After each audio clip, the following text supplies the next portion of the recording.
mano! Alright, guys. Hey! Hello! Oi, oi! Como vai todo mundo? Tudo bem?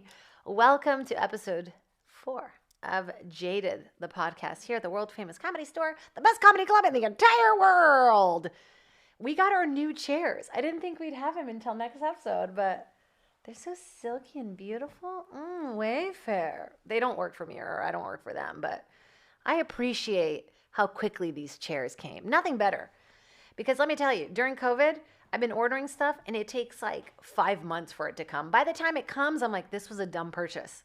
How many more tie-dye sweatpants sets do I need? That's like the new thing this year. Everybody wears double sets. Cheryl's off just like making a ruckus. It's so cute. You know, like I love my dog so much. She was an owner return dog because she bit a kid. But also, like, if you have kids and chihuahuas, like, they don't always mix. Like, people go in so quickly to her face, and then she, like, bites, and then she's like, they're like, why did she bite? I'm like, well, because you're, like, a humongous person, and she's this tiny little dog, and get her face. You know what never ceases to amaze me? Especially during COVID, people going, like, can I pet him? Can I pet her? I've never asked to pet someone's dog unless it was, like, a very cute puppy, and if you're taking a cute puppy out on the streets, you're going to get pet. That's a horrible way to say it. That's like the last episode when I was like, she's asking for it. Anyways, the chairs are in and they feel fabulous. I have this fancy mic that I can't hold on to, but that's okay. I'll just lay back and relax. Positive energy. I'm wearing my Brody Stevens shirt. Enjoy it. I think everybody that started at the Comedy Store and got to be around Brody and the Ding Dong Show is a little bit of Brody, has a little bit of Brody inside of them. Like, I'll catch myself on stage being like, I gotta get positive. And if you don't know who Brody Stevens is, I recommend that right now you take a second and you look him up because, God, man, he's such a special man, such a special dude. And his funeral was one of the most earth-shattering moments of my life. I mean, losing him, I think, shook our entire community because he was just such a incredible energy to have around, and everybody loved him. I'm talking about the rainbow of the entire industry. I mean, at his funeral, it was like every single comedy person I've ever seen in my life, and I will never, ever forget Zach Galifianakis crying. It was like one of the worst days. Oh, fuck, it was the worst. I hope you're watching, Brody, and I hope you like it. We've lost way too many people in the comedy community, and I hope that stops. I hope whatever demons you have inside of you, you can find a creative outlet like I'm trying to do, and, you know, you feel better about yourself. But if you can't, shoot me a DM. I'll help you out. That made it sound like I was, like, going to do some kind of favor for you. I'm not, but maybe I can be a year for you. Because sometimes it's like we don't really want to tell our close friends that we're going through something, you know? We want to, like, tell strangers. Somehow that's easier. They'll judge us less. I'm drinking the Hey Hey thing for today. Today is sponsored by Hey Hey Green Energy Drink. Oh, man. So on the last podcast, somebody asked me about Californication, so I thought I'd get into it a little bit. It's kind of a fun story. I don't know if you guys are big fans of the show, but I thought season 1 through 3 was excellent. And then, you know, every show after 3 seasons, it's like, come on, what are we doing? You forget people's names, but Californication, the infamous David Duchovny, it was such a great experience. It was my very first recurring. If you're not in the biz, recurring means your character comes back and to different episodes. And at that point, I had only done like a couple TV things, so it was very exciting. Felicia Faisano cast me in it. Shout out to Felicia.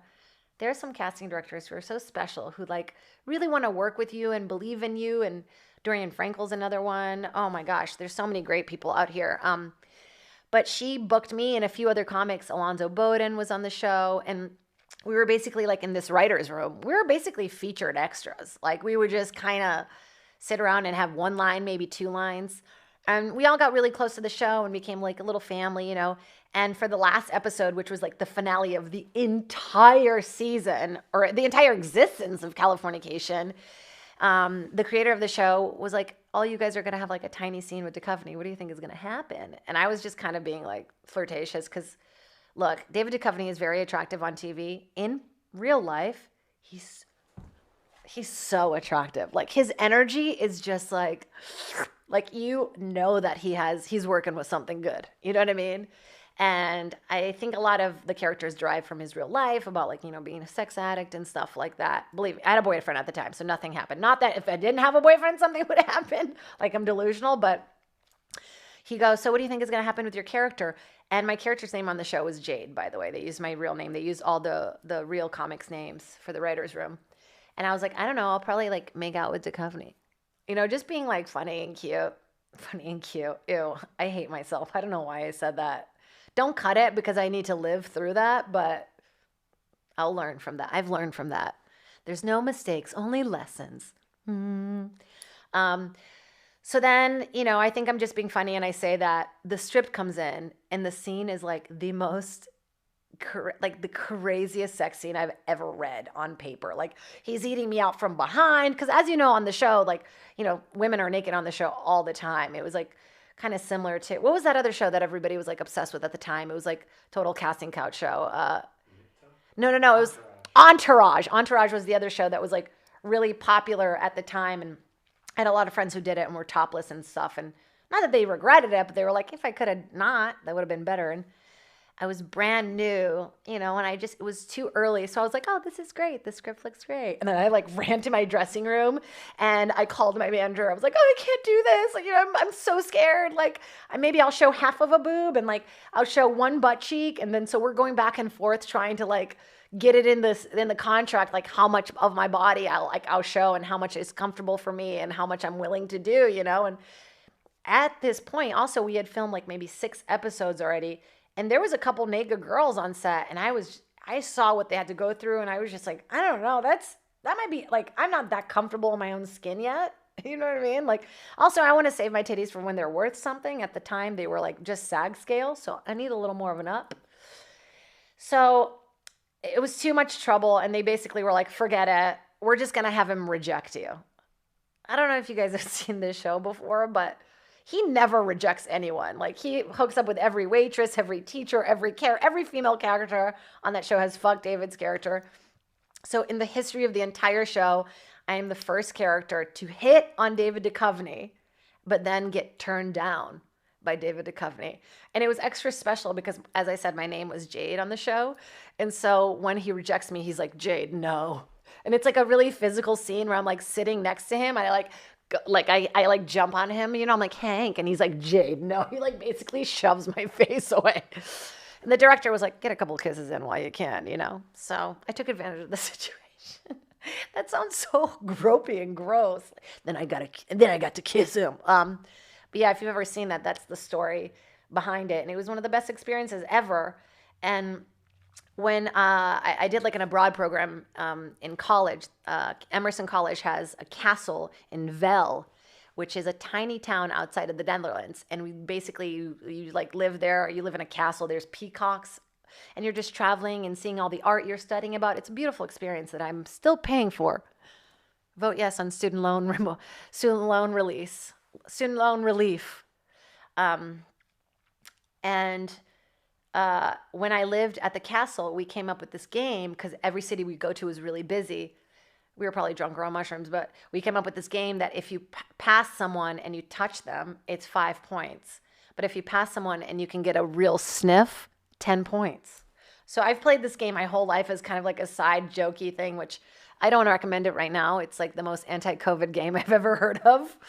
Don't get close to anyone right now. They could kill you. But anyway, so on set, I taught everybody on set the game. Like I taught him the game, but David Duchovny like didn't really understand it. And so every time I would like turn around to get my makeup done, he would come behind me and sniff my hair.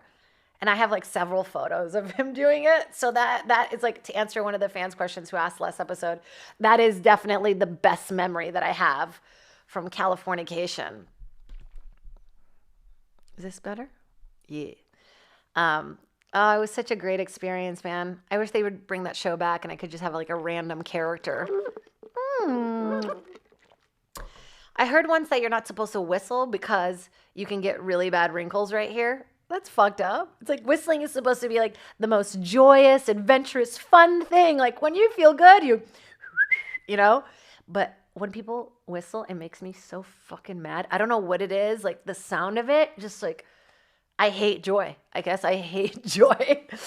No, I don't hate joy, but when I found out that my boyfriend like didn't have the ability to whistle, I was like, you and me, baby. I knew we were supposed to be together. It's really hard. You can really tell about a lot about a person, like how they whistle. Because there's some outer whistlers, like, and then there's like the ones that go in. It reminds me of that Tenacious D song. It's like, and I'm never fucking stopping. Oh man, Tenacious D. My friend told me the best story about Tenacious D. He had just done like a festival show with them, and they go out on stage and they're fucking, dead Tenacious D time, you motherfucker right, And they get off stage and they're having a little conversation and then they hug and then they like part ways. Like after all those years, they're like still besties, dude. They're still like, I would love to find a partner like that who's like my singing partner for life.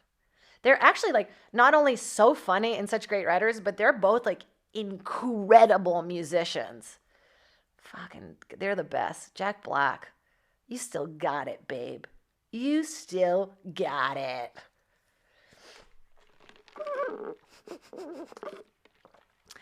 Man, Californication makes me think of all the fun stuff that happens on set. I love hearing like the behind the scenes of what happened. Like whenever you're recurring on a show, it's so exciting because it really does become like a little family. I miss that the most. I did a show called Future Man. I don't know if you guys have ever seen it. I had a really small part in it, but it was recurring. And like the first day that we shot, it was like a group sex scene. It was like, all right, so we're going to go straight to the orgy. Like we had never met one another. And there we are, literally half naked. I had like one of those little things that just covers your vagina. And we're like in a bag. It's just like this dirty set. And we're all like in bed together. Like someone's arm is like this. And I'm like sitting on someone's dick. And we're like, so where are you from? It was like such a crazy experience. But we became like best friends. Like me and that people in that cast, we're all like besties. We're all on a chain. I went to one of their weddings.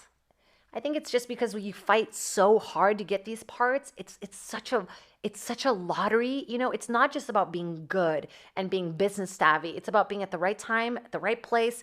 And there's so much that has to align in the universe for you to get that when you're together and you go through these experiences, you're fucking bonded for life. Like, man, you think about all the things that you've done and they all mean so much to me. I've never done a show and I was like, that sucked. Like I always become very attached.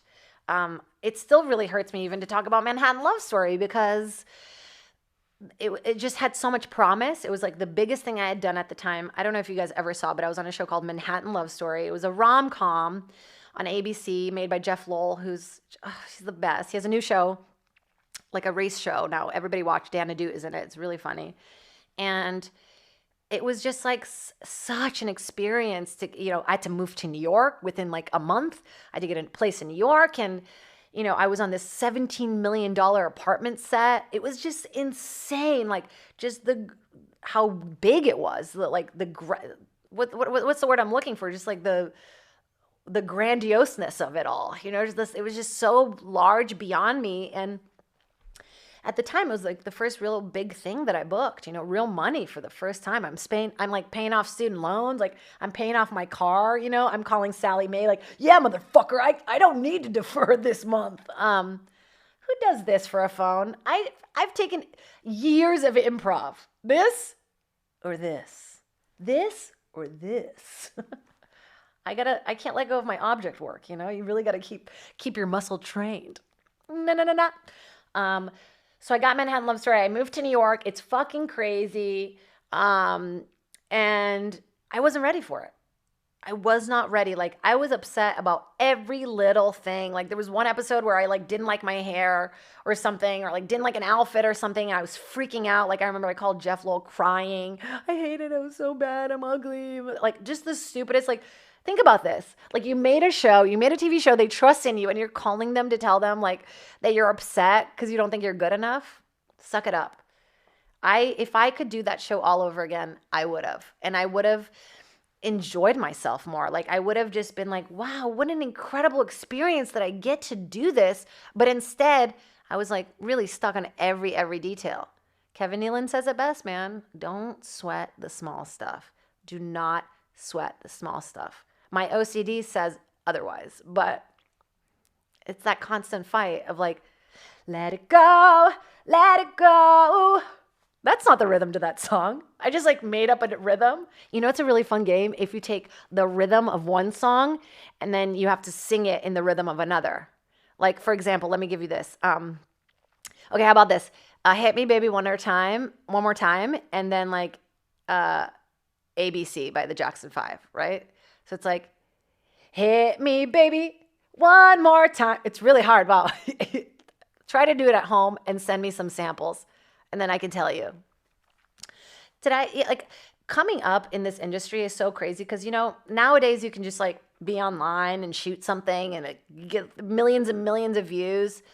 But like when I came out here, I had gone to school for this, you know, so I was very like, the business of it is half of it, you know. I remember I took this class with Brad Lamack, and his quote was, I want to say this right, but he says, there's no failures, just people who give up. And it's so true. It's like really throughout the years, you see people like, can I do this? No, I can't. And they kind of disappear. And the guys who are like really stick to it, the girls who really stick to it are the ones who like really make it, because it's never going to be one thing. Unfortunately, like you're not going to book this one thing and overnight everything changes. Like I thought when I got this soup, oh my God, does my shit smell like roses now?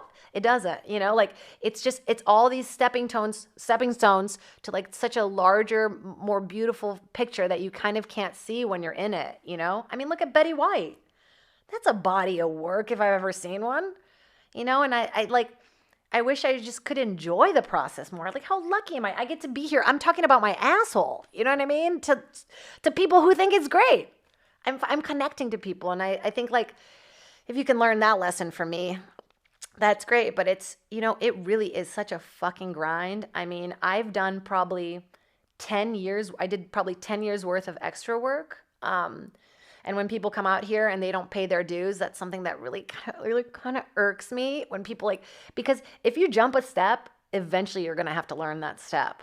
I think that it's really important when you first come out here to learn as much as you can and meet as many people as possible. Obviously, none of this goes for COVID. Let's just not pretend, okay? But if you're new to LA and you want to come out here and you want to get into this business of acting and comedy, you go to a comedy show every fucking night. You do extra work. You're on set. You learn what every person does on set. You learn everybody on set. You learn what it's like to be an extra first, because then you won't take it for granted. Honestly, I would do 8 hours of audience work for $64 cash. And I would do it like every day, multiple sets. I met everyone. I mean, it's very rare. If I'm on set and I don't know anybody, that's a fucking random weird. You start to really, the world does become so tiny when you get into the people who are like really after it and who really want to be like lifers, you know? I'm like, what the fuck else am I going to do? OnlyFans? I can only show my feet so much. By the way, I do have a 5 out of 5 rating on WikiFeet. Can we add applause here? Thank you. Thank you. How do I know? I Google my feet every day. You know what kind of bothers me too? When I go on WikiFeet, there's pictures of other people's feet and they're not as cute as my feet. And I'm like, what's up, foot? You're not supposed to be here. I wish I could just sell like weird sex fetish videos, but I have very distinct tattoos. And so people would be like, wait a minute. That's your foot, right? I wish I could just be a weird foot fetish person and have like a kid's TV show all at the same time. Because I feel like my energy matches a kid's show. I've been trying to pitch a show called Late Night Night. How good is that? Nobody steal that. Maybe I shouldn't have talked about that. But it's basically just like a late night show for kids. When I got into the industry, I did a show called Wedding Planners. You guys can look this up. It was with, what's his name? Oh my God, I'm forgetting his, Vanessa Williams' brother, Chris Williams. Most beautiful eyes I've ever seen on a human. And he was so sweet. And I was like a bridesmaid. And because I had to be in like lingerie in one of the scenes, because we were like getting ready, I got like 3 vouchers. And it was like, I remember the feeling. It was like the most exciting thing I had ever done in my, I mean, I dreamt about this since I was a kid. And I was like, I made it. There's been so many moments where I'm like, this is it. I made it. And then you're like, reality. Absolutely not. Keep working. It's a lifelong thing. You're never going to get to where you want, because if you get to the peak of the mountain, like, then you just got to go back down. What if you got to fly? Yeah, what is this, a Red Bull commercial? It's not going to happen. But I remember I got my vouchers, and it was just such a major day for me. And I'm calling around, just, I got my vouchers. I'm on SAG. And then I realized that I couldn't afford it. And I had to pay the bill, pay the SAG bill in order to even do that job that I haven't even gotten paid for. So my manager at the time, she helped me out. She let me borrow the money. Reagan Frisbee, shout out to you wherever you are. You were one of the first people that ever believed in me. And I ended up letting you go to go with APA. And that's the part of the industry that I fucking hate. The business part where you separate with people who really first believed in you, and then, it makes them feel like shit, and made me feel like shit. So I don't know if you're ever listening to this, but that was a bummer. And I think about it all the time, and how much you believed in me and stuff. So, try to be gentle with people you work with, because you never know what something means to somebody else. I know I've been brokenhearted many times. But I like to think back on these early experiences, because a lot of people don't know, I mean, I've made a million pilots that have never seen the light of day. I mean, millions, not millions. I mean, what am I, 80 years old? I've shot a million pilots. I caught a fish. It was like 1,000,000 miles long. Fucking exaggerator. I swear he had the biggest dick I've ever seen. Oh, man, I shot a show once. I shot a Fox pilot that I thought was going to be the one, too. It was a fully improvised pilot with, it was the guy who did all the Sacha Baron Cohen movies. So it was half improvised. And yeah, it was it was a Ron Howard pilot. So everyone thought, we did it. And it was such a cool thing, because it was a mixed pilot. It was mixed improv, mixed scripted. So we went to Florida, and we would pretend like we were a news team. I was the makeup artist, and Matt Jones was in it. It was a lot of really, really talented improvisers. And we would shoot all these crazy scenes that were fully improvised. And the people that were involved in the scenes didn't know they were being basically kind of pranked, And we were making fun of these women, not making fun of these women, but pretending like we were interviewing these women who thought they were mermaids.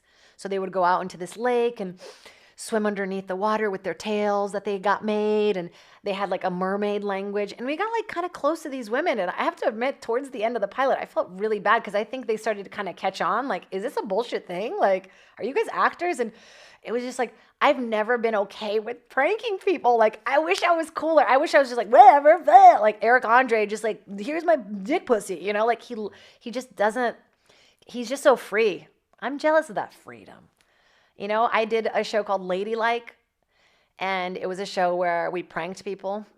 And it was a lot of the guys from Impractical Jokers just in my ear, talk about your period, It was a really weird experience for me, because these people would be looking at me what's happening? Why are you doing this to me? And I'd be my period, you have to keep the joke alive, the prank alive. Oh man, that was a crazy experience. Coming off of Manhattan, sorry, I went straight to that.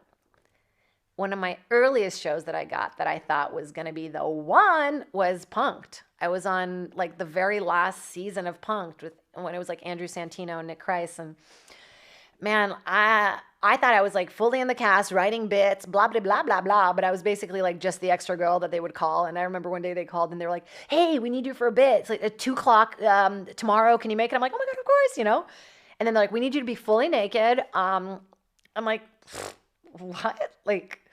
And I think this was near the Californication experience. And I was like, who wants to even see this? Just imagine an Asian boy naked. That's me. And so then I didn't do it. The other girl in the cast did it. It was just the whole thing was a very weird experience. We punked this one rap group, and the guy during filming grabbed me in the butt and did a little reach around to my cooch. And I was like, did we get this on camera? The whole thing was just such a crazy experience. And again, it's wow, you look back on these things and you're I just really was so desperate to get it or to do it that maybe I didn't go with my own morals and my own things that I now can say no to. I have a really hard time saying no, like a very difficult time.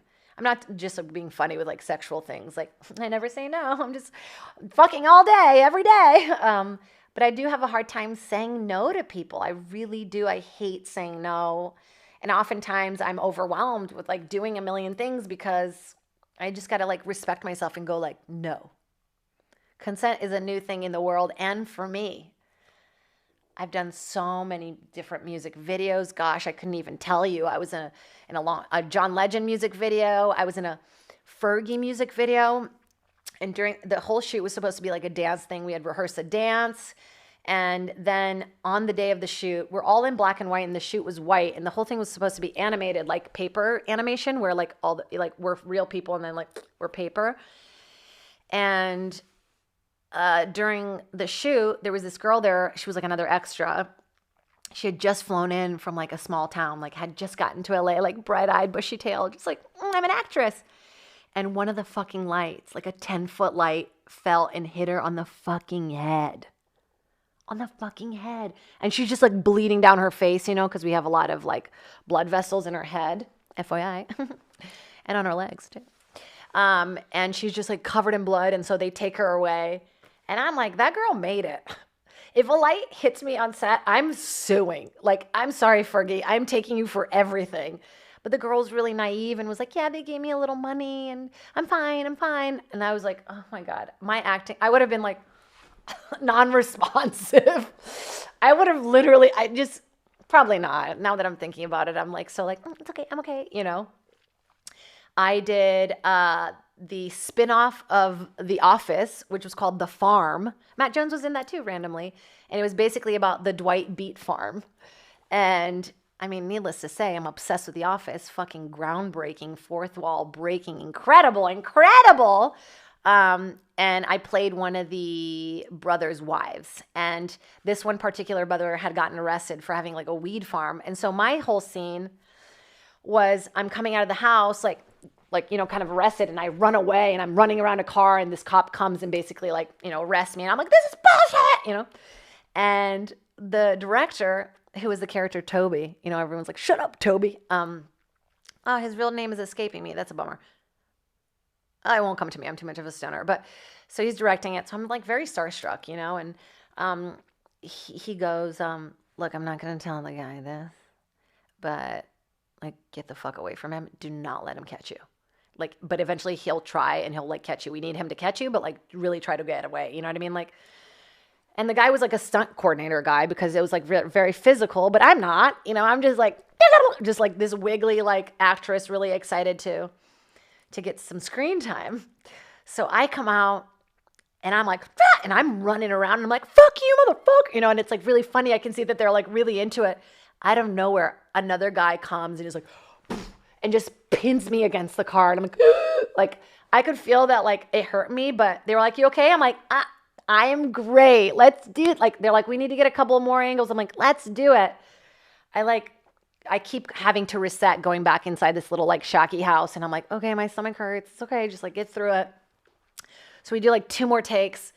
I literally walk into my trailer already. My entire front is bruised up, like black and blue. Like I didn't break anything, but I'm 100% sure I bruised both my ribs completely.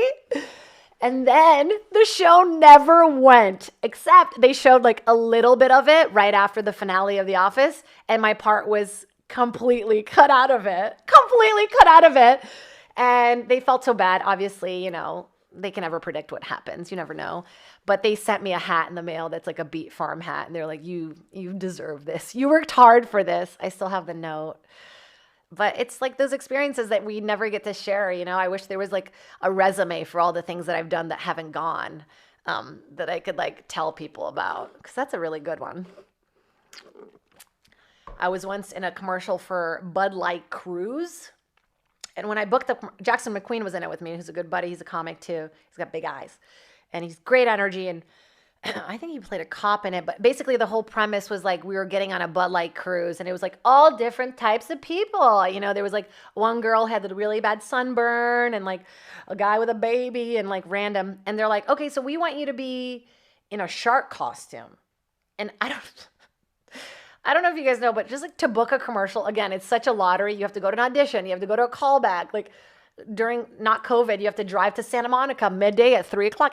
It's a grind, okay? It might not be physical hard labor, but it's mental labor, and that can be really difficult for me at least. So I booked this commercial, Bud Light, fuck yeah.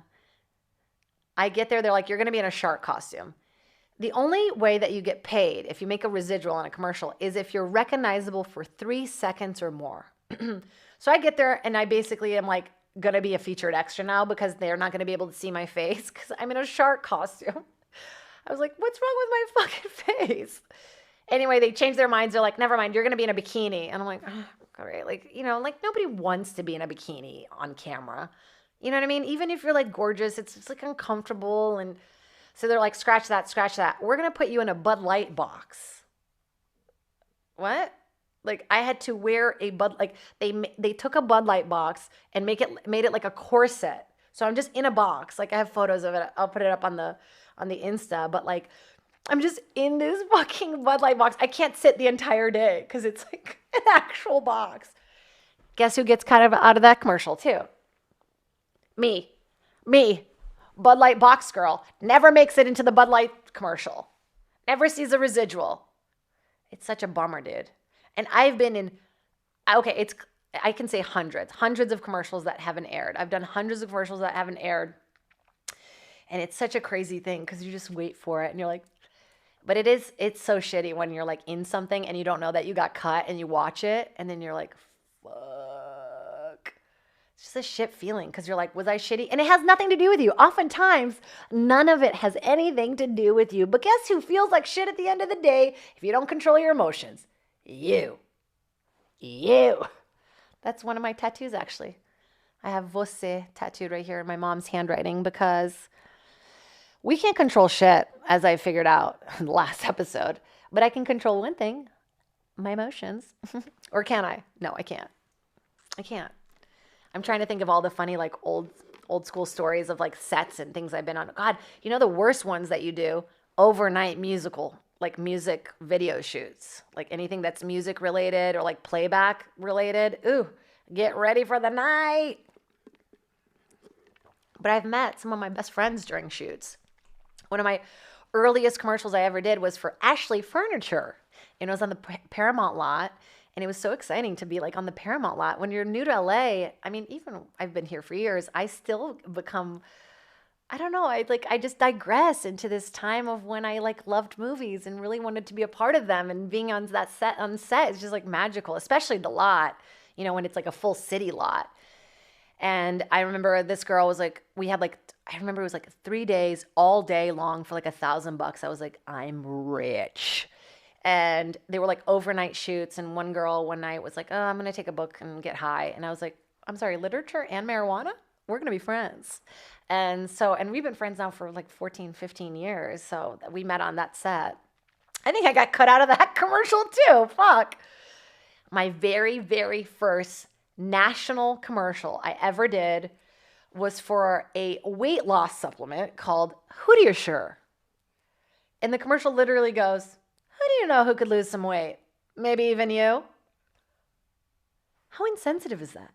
I'm fat shaming people now on TV. And that's how you sell your product. You can't find the commercial online, but I will have it up on the Insta as well. And it is hilarious. Like, I look really crazy. There's like a close-up shot and I have like way too much makeup. It looks like an SNL sketch. I'm like, and they flew me to Toronto. It was like the most exciting thing ever. When you get flown anywhere for work, you feel so fucking fancy. I just spit all over myself. Fancy. You feel so fucking fancy. I get to Toronto. I get to the shoot. And I come into this room, there's all these other girls there, and they're like all like in bikinis. And they're like, hey, are you an after? And I'm like, what's that? And they're like, we're afters. Like, we actually took Hoodiasure for the last month and been like working out with this trainer. We're like the afters. Like, there's like a before and after in weight loss supplement commercials. What? And I'm like, oh no, I'm one of the hosts. And then there was like another host who showed up who was like the white version of me. I was like the ethnic version, the white version. And the producer was like, yeah, let's go to dinner tonight. So me and the other host go to dinner, and the other girls are like, sorry, we have to work out. It's like, what a shitty deal that is. And they were like, it really works, So they just so crazy. I had never seen one of those, in like real life. And that commercial did air, much to my dismay, because it was like a buyout and I didn't make any residuals and I just looked crazy in it. Hi, who do you know who could lose some weight? Maybe even you. That one will haunt me for life. And there's so much stuff that I've done that I probably don't even know about. Like I did, when you're really new to LA and you're doing all the extra work and stuff, you'll take whatever money you make, you know what I mean? And there was an opportunity to do like a shoot for Getty Images. I don't know if you guys know what that is, but it's basically a library of every photo taken of every event. And they also have like stock photography within it, like happy girl, sad girl, girl at the office, girl leaving work. Like it's all this, you do these full day long shoots where you're like in an office setting and then there's like a birthday or, it's like all these like random little settings that people can buy. So I'm on this shoot and this guy goes, oh my God, I just saw your Hooters commercial. And I go, what Hooters commercial? He's like, you're like this girl in the Hooters commercial. I'm like, dude, I think I would remember if I was in a fucking Hooters commercial. I think I would remember, And he was like, yeah, it's definitely you. So look it up. And I go home that night and I find it. And he was fucking right. It was like stock footage of me going like, yeah, and it's like Karen's happy she's going to Hooters tonight. And it's literally me going like, yeah. So you never know. There could be, I'm like a dude that just fucks a bunch of women. I don't know if there's kids out there of mine. There could be. There's so much crazy stuff like that. I think I've told this story on a podcast a long time ago, but I booked this industrial Pizza Hut commercial. Where the whole concept was it was a new crust, like they were advertising a new crust for Pizza Hut. And they wanted me to deliver these 3 pizzas to these families that won this lottery. And inside the crust was $1,000 baked in to the pizza, right? So I had to I would go door to door delivering these pizzas. The shoot was supposed to be like late in the day. And so the night before, I got into a little bit of partying. Super last minute, they call me. They're like, we're so sorry, Jade. We need you at 5 a.m. tomorrow. I think it's 9 p.m. And I was really fucked up. I think I took Adderall that night, to party, which I do not recommend. Honestly, I'm hyper from just the tea. Again, it's not for me. Any hyped up, speedy things as an adult don't match me at all. Don't match my personality. But so I think they called me. It was middle of the night or I hadn't seen an email. Anyway, I was extremely hungover. I slept in my car that night because I didn't have time to drive home because it was shooting far away. I'm going to post this commercial as well for you guys as a little treat if you sign on to my Patreon. Okay? How about that? That's a little incentive to join my Patreon. Okay, Daddy? I am so what it seems like coked out in this commercial. I'm literally like, hey guys, Jade here. I keep going like this with my hands. I'm like, I'm here to deliver pizza to people. They don't even know there's money inside. It's insane. And some people know and they watch, they see the commercial and they're like, Jade, how much cocaine did you do before that take? And I'm like, I swear to God, it was residue from the night before. But yeah, you can't take that back. And there was even one part of the family when I'm speaking Spanish to this family, because they're Spanish. And then they're not. They're Filipino. So the whole time they're not understanding me. I'm like, gracias. And they're like, ¿qué? It's just a very crazy experience. And fuck, dude, you never know. That's the funny thing. You never know who you're going to meet or what it leads to. But I have millions of these stories, just things you book. And man, I've so much stuff. I've been everything that you can think of on a set, scripty, hair, costume, production, anything, I've done it. And I think it's really important to kind of know it all, and you can really figure out where you fit. And, I've also learned the wrong way, the hard way that I'm mic'd at all times on set, and that you have to be careful with what you say because people are really sensy, as they should be. You never want anybody talking shit about you behind your back. That's why I could never be on a reality show. I'd be faked. But I was on a shoot for a film that I did with a friend, and she was the director. And I said something about her girlfriend. I forget what I said exactly. I was just being a bitch, and she heard the whole thing. She heard the whole fucking Oh my God, it's the worst. It's the worst. It's never fun when you get busted being a dick, is it? You're like, did I do that? That's why that catchphrase is so perfect. It's like, sometimes we say shit in the moment and then we regret it. That's why it's so difficult to have this cancel culture. It's like, you want us to be in the moment and say whatever we think, but don't say too much because it might hurt someone. And I never want to hurt anyone because I feel hurt all the time. I hear things all the time and I'm like, ouchie. Like, I can barely even make comments. I don't really read comments anymore because I'll see like, why is her nose big? Or like, why is her wrist small? Like even if it's a compliment, I'm like, but what does he mean by that? I overread. I read between the lines. This is a random fucked up thing. When I moved from Brazil, I learned how to you grow up doing cursive in any other country. And then you come to America and they're like, nope, you got to do print. Print. You got to digress your style of writing so we can understand what you're talking about. It's like, it took me forever to understand how to like write, my writing's still kind of like a mixture of cursive and little weird memory. Like in school, there was this board.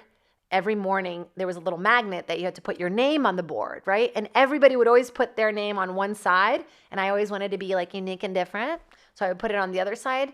And then I would always have like shitty lunches. And I didn't understand that people were like putting their name on the side of whatever lunch they wanted.